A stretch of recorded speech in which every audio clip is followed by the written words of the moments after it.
আপনি কি জানেন পৃথিবীর সবচেয়ে বিখ্যাত রাজপরিবারের ইতিহাসে আলে এমন কিছু রহস্য লুকিয়ে আছে যা প্রকাশ্যে এলে পুরো ব্রিটেন কেঁপে উঠেছিল। এমন একজন রাজা ছিলেন যিনি ভালোবাসার জন্য নিজের সিংহাসন ছেড়ে দিয়েছিলেন, এবং এমন সময় ছিল যখন রাজপরিবারের আসল নাম পর্যন্ত গোপন করা হয়েছিল। এমনকি এমন ঘটনা ঘটেছে যেখানে একজন সাধারণ মানুষ বিশ্বের সবচেয়ে সুরক্ষিত প্রাসাদে ঢুকে সরাসরি রানীর শয়নকক্ষে পৌঁছে গিয়েছিলেন। কিন্তু এগুলোই শেষ নয়। রাজপরিবারের সঙ্গে জড়িয়ে আছে যুদ্ধ, ষড়যন্ত্র, গুপ্ত পরিকল্পনা, নাৎসি জার্মানির সঙ্গে বিতর্কিত সম্পর্ক এবং এমন সব গোপন নথি যা কয়েক দশক ধরে জনগণের চোখের আড়ালে রাখা হয়েছিল। বাইরে থেকে যাদের জীবন রূপকথার মতো মনে হয়, তাদের ইতিহাসের অন্ধকার অধ্যায়গুলো অনেক বেশি ভয়ঙ্কর, রহস্যময় এবং অবিশ্বাস্য। আজকের এই ভিডিওতে আমরা জানবো ব্রিটিশ রাজপরিবারের এমন কিছু অজানা ও চমকে দেওয়া সত্য যা হয়তো আপনি আগে কখনো শোনেননি। আর ভিডিওর শেষের দিকে যে তথ্যটি জানতে পারবেন সেটা এতটাই অবিশ্বাস্য যে অনেক ইতিহাসবিদও প্রথমে তা বিশ্বাস করতে পারেননি। নাম্বার 6। আজ আমরা ব্রিটিশ রাজপরিবারকে উইন্ডসর নামে চিনি, কিন্তু সবসময় তাদের উইন্ডসর ছিল না। 1917 সালের আগে রাজপরিবারের সরকারি পারিবারিক নাম ছিল স্যাক্স কোবর্গ অ্যান্ড গোথা। এই নামটি জার্মান উৎস থেকে এসেছিল। এর পিছনে ইতিহাস শুরু হয় 1840 সালে, যখন ব্রিটেনের রানী কুইন ভিক্টোরিয়া বিয়ে করেন প্রিন্স অ্যালবার্টকে। প্রিন্স অ্যালবার্ট ছিলেন জার্মানির স্যাক্সে কোবর্গ অ্যান্ড গোথা রাজবংশের অংশ। ফলে তাদের বংশধররা সেই জার্মান রাজবংশের নাম বহন করতে শুরু করেন। কিন্তু 1914 সালে শুরু হয় ওয়ার্ল্ড ওয়ার 1। যুদ্ধের সময় ব্রিটেন ও জার্মানি ছিল পরস্পরের শত্রু। ব্রিটিশ জনগণের মধ্যে তীব্র জার্মান বিরোধী মনোভাব তৈরি হয়, এমনকি জার্মান নামধারী দোকান, ব্যবসা ও ব্যক্তিদেরও সন্দেহের চোখে দেখা হতো। পরিস্থিতি আরও খারাপ হয় যখন জার্মান বিমান হামলায় ব্রিটিশ শহরগুলো আক্রান্ত হতে থাকে। মজার বিষয় হলো, জার্মানির একটা বিখ্যাত বোমারু বিমান নির্মাতা প্রতিষ্ঠানের নাম ছিল গোথা। ফলে অনেক ব্রিটিশ নাগরিক ভাবতে শুরু করে যে তাদের নিজেদের রাজপরিবারের নামও জার্মানদের সঙ্গে অত্যন্ত ঘনিষ্ঠভাবে যুক্ত। এই সংকট মোকাবিলার জন্য তৎকালীন রাজা জর্জ দ্য ফিফথ 17 জুলাই 1917 সালে একটা ঐতিহাসিক ঘোষণা দেয়। তিনি রাজপরিবারের জার্মান নাম স্যাক্স কোবর্গ অ্যান্ড গোথা বাতিল করে নতুন নাম হিসেবে উইন্ডসর গ্রহণ করেন। উইন্ডসর নামটা নেওয়া হয় বিখ্যাত উইন্ডসর ক্যাসেল থেকে। এই দুর্গটা ইংল্যান্ডের ইতিহাস ও রাষ্ট্রযন্ত্রের অন্যতম শক্তিশালী প্রতীক ছিল। এর মাধ্যমে রাজপরিবার নিজেদের আরও বেশি ব্রিটিশ পরিচয়ের সঙ্গে যুক্ত করতে চেয়েছিল। শুধু নাম পরিবর্তনই নয়, রাজপরিবারের অনেক সদস্য তাদের জার্মান উপাধিও ত্যাগ করেন। কেউ কেউ নতুন ব্রিটিশ পদবি গ্রহণ করেন। এই পদক্ষেপের ফলে ব্রিটিশ জনগণের মধ্যে রাজপরিবারের জনপ্রিয়তা অনেকটা ফিরে আসে। আজও ব্রিটিশ রাজপরিবার হাউস অব উইন্ডসর নামে পরিচিত, এবং 1917 সালে সেই সিদ্ধান্তকে আধুনিক ব্রিটিশ রাজতন্ত্রের ইতিহাসের অন্যতম গুরুত্বপূর্ণ মুহূর্ত হিসেবে দেখা হয়। নাম্বার 5। এটা শুনতে অদ্ভুত লাগলেও ব্রিটিশ রাজা রানী সাধারণত দুটো জন্মদিন থাকে, একটা প্রকৃত জন্মদিন এবং অন্যটা অফিসিয়াল বার্থডে বা সরকারি জন্মদিন। বর্তমানে রাজা চার্লস দ্য থার্ডের প্রকৃত জন্মদিন 14 নভেম্বর, কিন্তু তার সরকারি জন্মদিন জুন মাসে উদযাপন করা হয়। এই ঐতিহ্য শুরু হয় প্রায় 270 বছরেরও বেশি আগে। 1800 শতকে রাজা জর্জ দ্য সেকেন্ডের জন্মদিন ছিল নভেম্বর মাসে, কিন্তু নভেম্বরে আবহাওয়া ব্রিটেনের ঠান্ডা, বৃষ্টিপ্রবণ এবং কুয়াশাচ্ছন্ন হওয়ায় বিশাল সামরিক কুচকাওয়াজ ও জনসমাগম আয়োজন করা কঠিন ছিল। তাই তিনি সিদ্ধান্ত নেয় তার প্রকৃত জন্মদিন আলাদা থাকবে, কিন্তু জাতীয় উদযাপন গ্রীষ্মকালে অনুষ্ঠিত হবে, যখন আবহাওয়া অনেক ভালো থাকে। এরপর থেকে ব্রিটিশ রাজাদের জন্য অফিসিয়াল বার্থডে পালনের রীতি চালু হয়। এই সরকারি জন্মদিনের সবচেয়ে গুরুত্বপূর্ণ অনুষ্ঠান হলো ট্রুপিং দ্য কালার। এটি শতাব্দী প্রাচীন এবং সামরিক ঐতিহ্য। অনুষ্ঠানের দিনে হাজারেরও বেশি সৈন্য, শত শত ঘোড়া এবং সামরিক ব্যান্ড অংশগ্রহণ করে।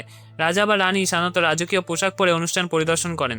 লন্ডনের রাজপথে বিশাল কুচকাওয়াজ অনুষ্ঠিত হয় এবং শেষে রাজপরিবারের সদস্যরা বাকিংহাম প্যালেসের বিখ্যাত বারান্দায় এসে জনগণকে অভিবাদন জানায়।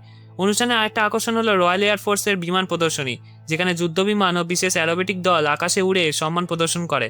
এভাবে রাজা বা রানীর দুটি জন্মদিন থাকার কারণ কোনো ব্যক্তিগত বিলাসিতা নয়, বরং এটা শতাব্দী প্রাচীন একটা বাস্তবসম্মত ঐতিহাসিক ঐতিহ্য যা ব্রিটিশ রাজতন্ত্রের অন্যতম বৈশিষ্ট্যে পরিণত হয়েছে। নাম্বার 4। ব্রিটিশ রাজপরিবারের নিজস্ব একটা বিশেষ ট্রেন ছিল যার নাম রয়্যাল ট্রেন। এটা সাধারণত ট্রেনের মতো ছিল না, বরং এটা ছিল চলমান এক রাজপ্রাসাদ। এর ইতিহাস শুরু হয় 1842 সালে, যখন কুইন ভিক্টোরিয়া প্রথমবার ট্রেনে ভ্রমণ করেন। সেই সময় ট্রেন ছিল নতুন প্রযুক্তি এবং রানীর যাত্রা পুরো ব্রিটেনে আলোড়ন সৃষ্টি করেছিল। পরবর্তী রাজপরিবারের জন্য বিশেষ বগি তৈরি করা হয়। এসব বগিতে ছিল শয়নকক্ষ, ডাইনিং রুম, ব্যক্তিগত অফিস, বাথরুম এবং নিরাপত্তার বিশেষ ব্যবস্থা। ট্রেনটির প্রধান উদ্দেশ্য ছিল রাজপরিবারকে জনসাধারণের দৃষ্টি থেকে দূরে রেখে নিরাপদ ও গোপনে দেশের এক প্রান্ত থেকে অন্য প্রান্তে নিয়ে যাওয়া। রাতের অন্ধকারে ট্রেনটি প্রায় স্টেশন অতিক্রম করত, যাতে সাধারণ মানুষ বুঝতেও না পারে যে রাজা বা রানী ভ্রমণ করছে। বিশেষ করে দ্বিতীয় বিশ্বযুদ্ধের সময় রাজপরিবারের নিরাপত্তা নিয়ে উদ্বেগ বাড়লেও এই ট্রেনের গুরুত্ব আরও বেড়ে যায়। যুদ্ধের সময় এটা একটা নিরাপদ পরিবহন মাধ্যম হিসেবে ব্যবহৃত হয়েছিল। ট্রেনটিতে সর্বদা নিরাপত্তা কর্মী, রাজকীয় কর্মচারী এবং প্রয়োজনীয় সরঞ্জাম প্রস্তুত থাকত।